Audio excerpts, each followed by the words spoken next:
आ रंग लगाइते ई त ना होई। आगे तनका से रंग लगा देनी तो गल गेले का?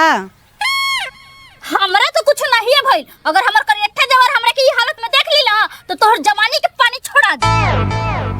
एही से कहत नहीं जैसे चल जो, काहे के हमर देवर भले मत करिया, बाकी पिचकारी रख ले बा बढ़िया आ कहीं फाड़ ना दो तोहर गणिया जदी जे आ जाई तो। आगे दीदिया तू चुप, बड़का न त तोड़ा गांव के सब देवर मौगहवे बा, भर गांव छिचियनी है तब आके तोड़ा में रंग लगैनी है, बुझले?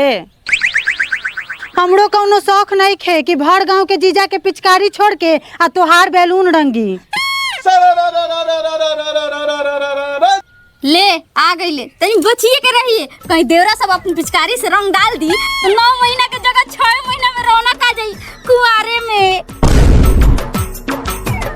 बक दीदिया तू हो ना, देखा सबनी के कैसे पानी छोड़ावा तानी।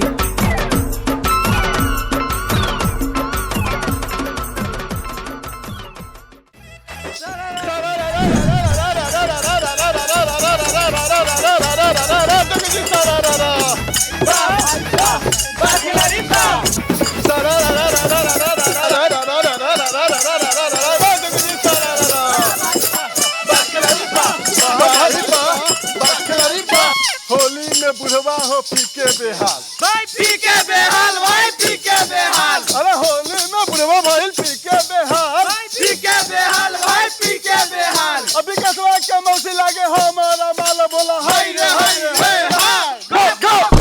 अच्छा एक तोरिया वाला जो गिरा गावे हमरा ना आवेला, रुको सुनाओ तनी बढ़िया।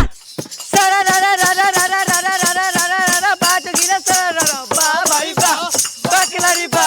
होली में बात हम कोइल साथ, होली में बात हम कोइल साथ, तोहर मौगी के दूध नहीं बची बोल होई रे हां बस बस। अरे तन्नी को लेके आओगे हम जोगिरा। तू से झगड़ा करे आल बारे, जोगिरा गावे आल बारे तो जोगिरा को ना तो यहां से जो क्या बता नहीं। होलिया में होलिया में होलिया में होलिया में होलिया में होलिया में भौजी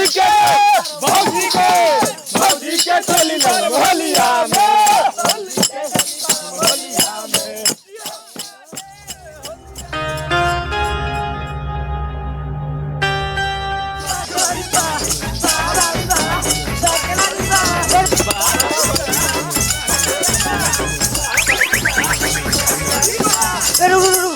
मुनमुरी देखो ने बाबा खाना खाता रहा,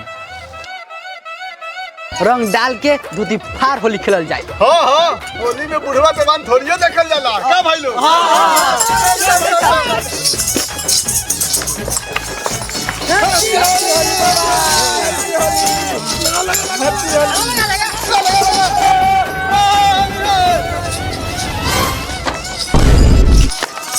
बाबा तहर काम हो गए, हफ्ते होली घर के